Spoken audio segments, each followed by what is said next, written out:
Hi guys, welcome to revision time. आज है 5 जून 2024। आज के करंट अफेयर्स चलिए स्टार्ट करते हैं। ये वीडियो अगर आप सभी को हेल्पफुल लगे तो इसे लाइक ज़रूर कर दीजिएगा। चैनल भी सब्सक्राइब कर लीजिए। इस तरह के कम टाइम की डेली करंट अफेयर्स की वीडियो आपको हर दिन मिलते रहेंगे। तो चलिए शुरू करते हैं आज के करंट अफेयर्स के इंपॉर्टेंट क्वेश्चंस। मगर उससे पहले जान लेंगे 4 जून को पूछे गए क्वेश्चन का आंसर। किस देश ने तालिबान को आतंकवादी सूची से हटाने की घोषणा की है? ऑप्शन ए चीन, ऑप्शन बी रूस, option C America, option D Bharat. इसका सही आंसर है ऑप्शन बी रूस। चलिए अब आज के करंट अफेयर्स हम स्टार्ट करते हैं। क्वेश्चन नंबर 1, हाल ही में विश्व तंबाकू निषेध दिवस कब मनाया गया? इसका आंसर है 31 मई। ये दिवस मनाया जाता है ताकि तंबाकू के सेवन से जुड़े संभावित स्वास्थ्य जोखिमों के बारे में जागरूकता फैलाई जा सके। इस वर्ष की theme protecting children from tobacco industries interference है। इसकी शुरुआत 1998 में WHO द्वारा की गई थी। Next question, single piece 3D printed engine launch करने वाली दुनिया की पहली कंपनी कौन सी है? इसका आंसर है अग्निकुल कॉस्मोस। अग्निकुल कॉस्मोस चेन्नई का एक स्पेस स्टार्टअप है। इसने अभी single piece 3D printed engine के साथ दुनिया का पहला अंतरिक्ष रॉकेट लॉन्च किया। रॉकेट का नाम अग्निबान है। 3D प्रिंटेड इंजन का नाम अग्निलेट है। इस तरह से ये अंतरिक्ष में रॉकेट लॉन्च करने वाली भारत की दूसरी प्राइवेट कंपनी बन गई है। पहली private company Skyroot aerospace Hyderabad में है।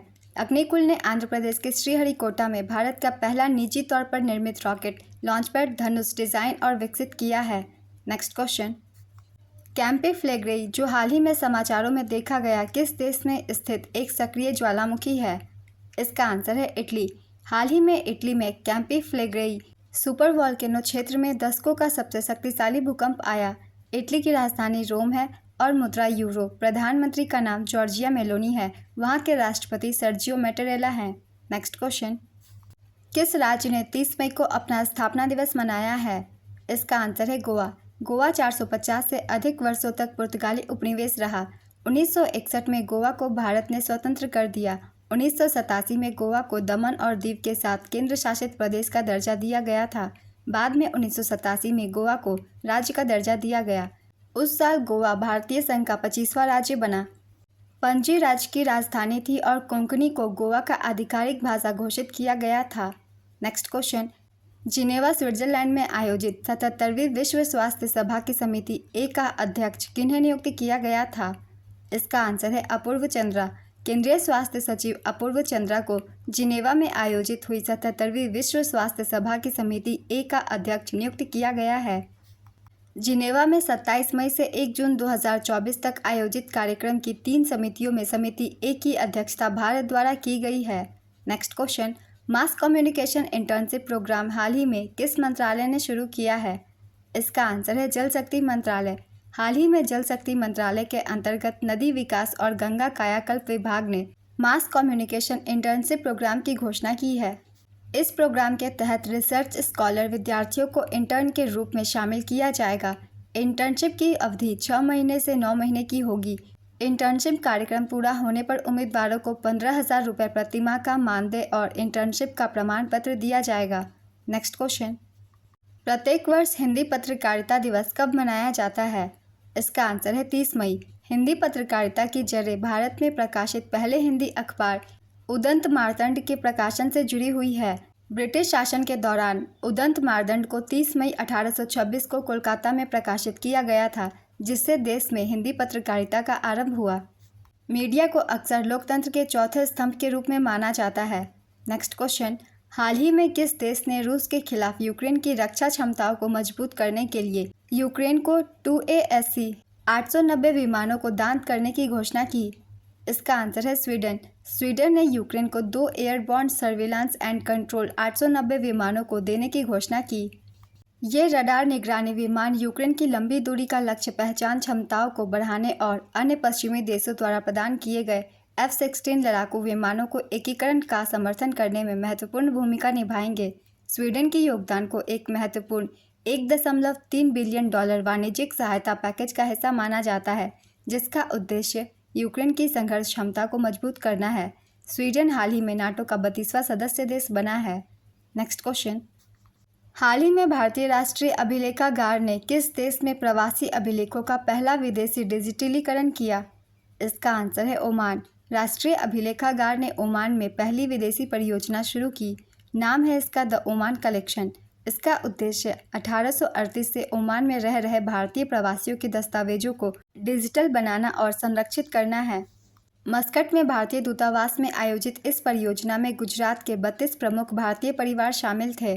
अंग्रेजी, अरबी, गुजराती और हिंदी में 7000 से अधिक दस्तावेजों को डिजिटल किया गया। नेक्स्ट क्वेश्चन, हाल ही में मुथूट पपाचन ग्रुप के नए ब्रांड एम्बेसडर कौन बनाए गए? इसका आंसर है शाहरुख खान। मुथूट पपाचन ग्रुप, जिसे मुथूट ब्लू के नाम से भी जाना जाता है, ने शाहरुख खान को अपना नया ब्रांड एम्बेसडर नियुक्त करने की घोषणा की। मुथूट पपाचन ग्रुप प्रमुख गैर बैंकिंग वित्तीय कंपनियों का प्रमोटर है, जिसमें Muthoot Fincorp Limited, Muthoot Microfin Limited, Muthoot Capital Services Limited और Muthoot Housing Finance Company Limited शामिल है। मुथूट फिनकॉर्प के सीईओ साजी वर्गीस है। नेक्स्ट क्वेश्चन, हाल ही में विश्व पशु स्वास्थ्य संगठन का महानिदेशक किसे चुना गया? इसका आंसर है इमैनुअल सोबेरन। डॉक्टर इमैनुअल सोबेरन को 2024 से 2029 तक के लिए विश्व पशु स्वास्थ्य संगठन का महानिदेशक चुना गया। वह 28 मई को पेरिस में आयोजित प्रतिनिधियों की विश्व सभा में इस पद के लिए चुनी गई। डॉक्टर सोबेरन WOAH की 8वीं महानिदेशक बनी और ये डॉक्टर मोनिक एलॉयड की जगह लेंगी। विश्व पशु स्वास्थ्य संगठन WOAH की स्थापना 1924 में हुई थी। इसका मुख्यालय पेरिस, फ्रांस में है। नेक्स्ट क्वेश्चन, हाल ही में किस देश ने अपनी पहली अंतरिक्ष एजेंसी शुरू की है? इसका आंसर है दक्षिण कोरिया। दक्षिण कोरिया ने अपनी पहली अंतरिक्ष एजेंसी शुरू की। इसका नाम कोरिया एरोस्पेस एडमिनिस्ट्रेशन है। दक्षिण कोरिया की 2045 तक मंगल ग्रह पर उतरने की योजना है। राष्ट्रपति यू सुक येओल ने कहा कि तब तक अंतरिक्ष अन्वेषण पर 100 ट्रिलियन वॉन $72.6 बिलियन खर्च करने की योजना है। दक्षिण कोरिया का पहला चंद्र लैंडर 2032 में लॉन्च करने के लिए योजनाबद्ध है। Next question, Tata consultancy services ने हाल ही में किस देश के बर्गन बैंक की कोर बैंकिंग तकनीक को आधुनिक बनाने के लिए एक समझौते पर हस्ताक्षर किया है? इसका आंसर है कुवैत। हाल ही में TCS ने बर्गन बैंक की कोर बैंकिंग तकनीक को आधुनिक बनाने के लिए एक समझौते पर हस्ताक्षर किया है। बर्गन बैंक कुवैत के सबसे नए वाणिज्यिक बैंकों में से एक है, जिसकी लगभग 160 शाखाएं हैं। कोर बैंकिंग बैंक के सभी शाखाओं को इंटरनेट के माध्यम से एक दूसरे को जोड़ने की व्यवस्था को ही कोर बैंकिंग सिस्टम कहते हैं। नेक्स्ट क्वेश्चन, हाल ही में भारत सरकार ने सेवानिवृत्ति ग्रेच्युटी और मृत्यु ग्रेच्युटी की अधिकतम सीमा 20 लाख रुपए से बढ़ाकर कितना किया? इसका आंसर है 25 लाख रुपए। केंद्र सरकार ने सेवानिवृत्ति और मृत्यु ग्रेच्युटी की सीमा बढ़ाकर 25 लाख रुपए की। भारत सरकार ने 1 जनवरी 2024 से सेवानिवृत्ति ग्रेच्युटी और मृत्यु ग्रेच्युटी की अधिकतम सीमा 20 लाख रुपए से बढ़ाकर 25 लाख रुपए कर दी है। वही कर्मचारी भविष्य निधि संगठन ने पूर्व घोषित 25% की सेवानिवृत्ति और मृत्यु ग्रेच्युटी में वृद्धि को स्थगित कर दिया है। ग्रेच्युटी एक परिभाषित लाभ योजना है जो नियोक्ताओं द्वारा उन कर्मचारियों को प्रदान की जाती है जिन्होंने 5 साल या उससे अधिक समय तक लगातार सेवा की है। नेक्स्ट क्वेश्चन, हाल ही में अपराध के लिए दोषी ठहराए जाने वाले पहले पूर्व अमेरिकी राष्ट्रपति कौन बने? इसका आंसर है डोनाल्ड ट्रंप। डोनाल्ड ट्रंप अपराध के लिए दोषी ठहराए जाने वाले पहले पूर्व अमेरिकी राष्ट्रपति बने। न्यूयॉर्क की एक जूरी ने उन्हें एक एक्ट्रेस को पैसे देकर 2016 के चुनाव को अवैध रूप से प्रभावित करने की योजना में सभी 34 आरोपों में दोषी पाया। हालांकि किसी मामले में दोषसिद्धि ट्रंप को राष्ट्रपति पद के लिए चुनाव में भाग लेने से नहीं रोकेगी। ट्रंप और बाइडेन द्वारा जीते गए 2020 के चुनाव के परिणामों को पलटने की साजिश रचने के संघीय और राज्य स्तर के आरोप भी हैं। नेक्स्ट क्वेश्चन, हाल ही में किस भारतीय फार्मा कंपनी ने बांग्लादेश में एक नए संयंत्र का उद्घाटन किया है? इसका आंसर है सन फार्मा। बांग्लादेश की राजधानी ढाका के पास भारत की अग्रणी दवा कंपनी सन फार्मा के एक नए संयंत्र का उद्घाटन किया गया है। यह संयंत्र नारायणगंज जिले के सोनार गांव में मेघना नदी के किनारे मेघना औद्योगिक आर्थिक क्षेत्र में बना है। इसका उद्घाटन बांग्लादेश में भारत के उच्चायुक्त प्रणय वर्मा और बांग्लादेश के प्रधानमंत्री के निवेश सलाहकार सलमान फजलुर रहमान ने संयुक्त रूप से किया। सन फार्मास्यूटिकल इंडस्ट्रीज लिमिटेड एक भारतीय बहुराष्ट्रीय औषधि निर्माता कंपनी है। इसका मुख्यालय मुंबई में स्थित है। आज के करंट अफेयर्स के क्वेश्चन कंप्लीट होते हैं। चलिए अब आज का क्वेश्चन देखते हैं क्या है। दक्षिण कोरिया द्वारा शुरू की गई पहली अंतरिक्ष एजेंसी का नाम क्या रखा गया? Option A JAXA, option B KASA, option C NASA, option D ESA।